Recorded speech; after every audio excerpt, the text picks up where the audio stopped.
Hello again. Yep, I'm afraid it's me every 2 weeks at the moment, which is quite good. All right. This is actually one of a number of questions that was sent in to me via LinkedIn messaging from a Susanna Lavialle, who is a senior change advisor, digitalization of operations for the international committee of the Red Cross. Great. Apparently, so Susanna says, she uses me and my content as a guru to reinforce key points and also show there are common issues. Thank you, Susanna. I am humbled to see how my efforts and messages are being used. That's why I'm now calling myself, have you seen my LinkedIn headline? A change management capability builder, because that's what I do, build change management capability. Makes sense, doesn't it? oh, sorry, I'm just trying to remember what the question was. The question was, why would an organisation wish to develop its own change methodology and not buy or license from existing providers? The buy or build scenario that I've often spoken about and written about. So a well-timed and a very relevant question, Susanna. Gracias. Thank you very much. Let me start with a couple of quotes, first of all.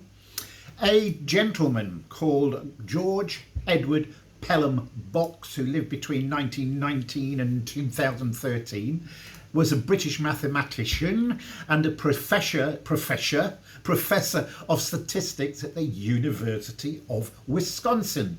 He said, well, essentially, all models, having problems with my words today, aren't I? All models are wrong, but some are useful.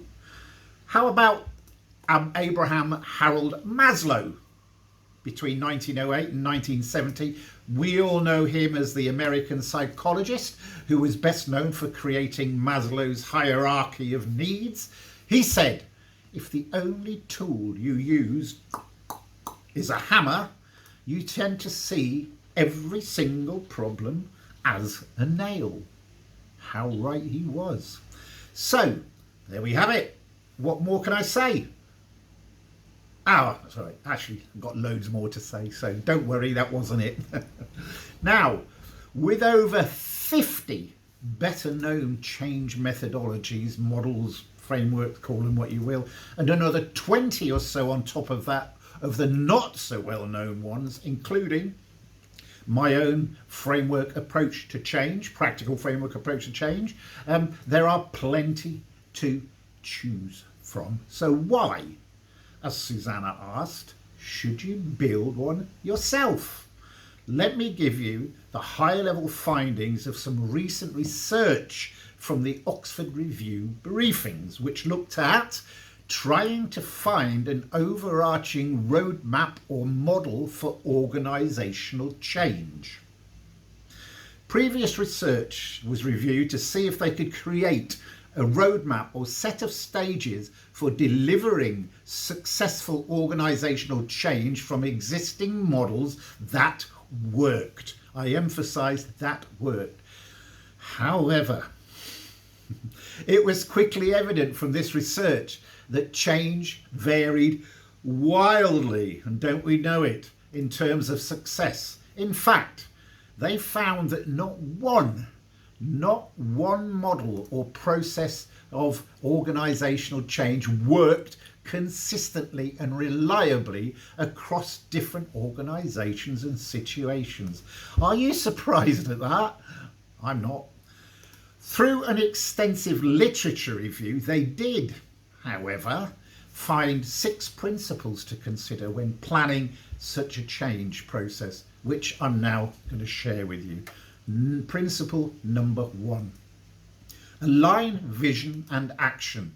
There needs to be an understanding of by everyone, of how the change applies to staff at every single level. Principle 2. Make incremental changes, the good old quick wins, I think. Bringing change about by baby steps ensures that the quality of output isn't impacted and that major change also doesn't face as much resistance as it would if you were doing it all in one go. Principle 3, foster distributed leadership. Leadership shouldn't only come from up here, okay, but be brought about by all those in management, from first line managers up to the big man, lady himself, herself, the CEO. Principle 4, promote staff engagement. It's an obvious one, really. Where staff have genuine concerns about the way the change policy is brought about, it is important that they are listened to.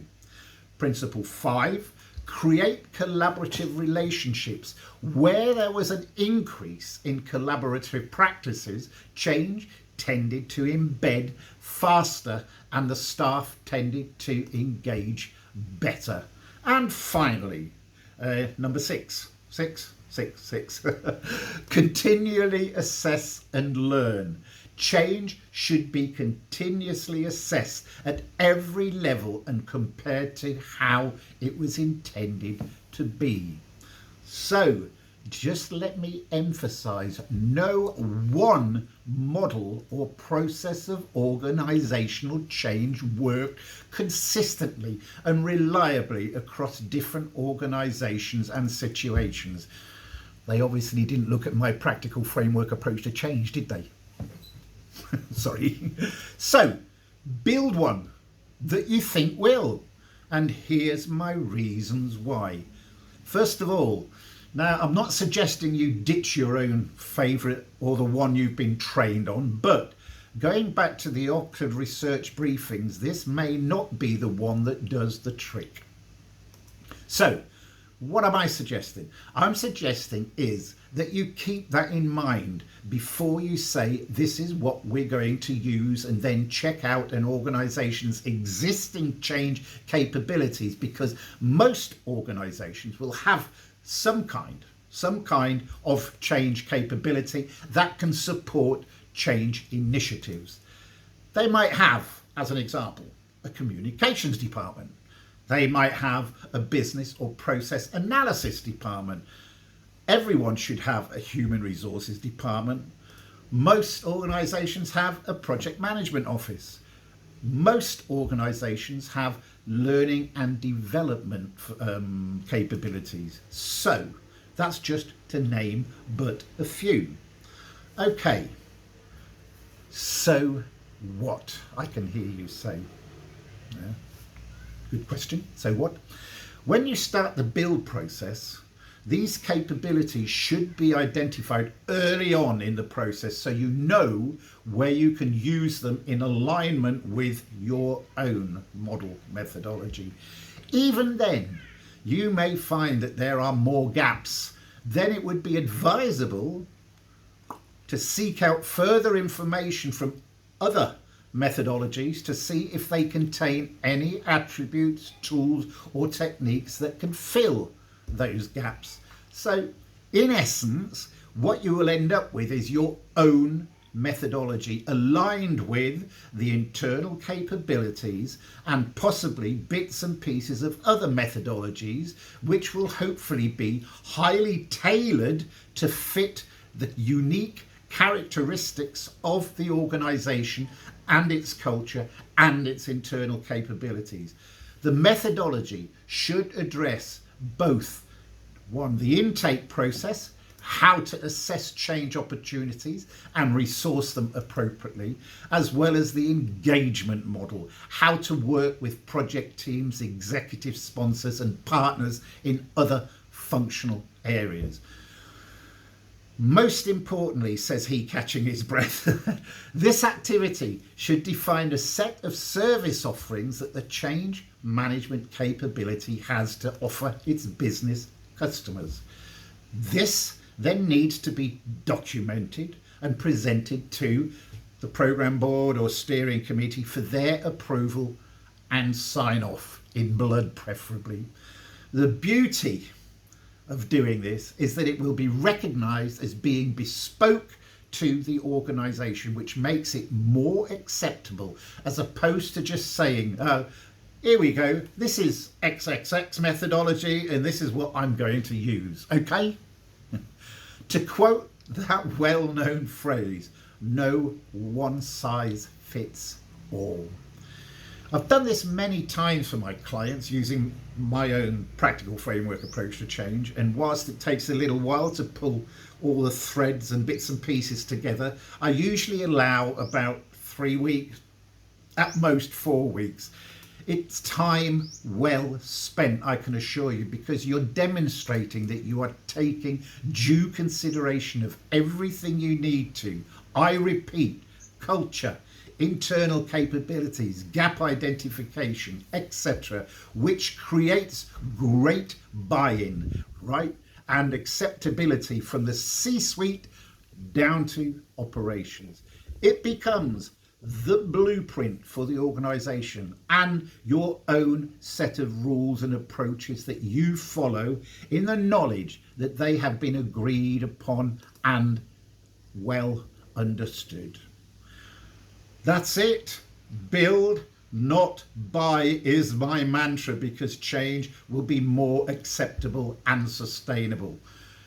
Fairly short video this time, so thanks again for listening to my ramblings, which I hope once again have given you some food for thought. Thank you very much.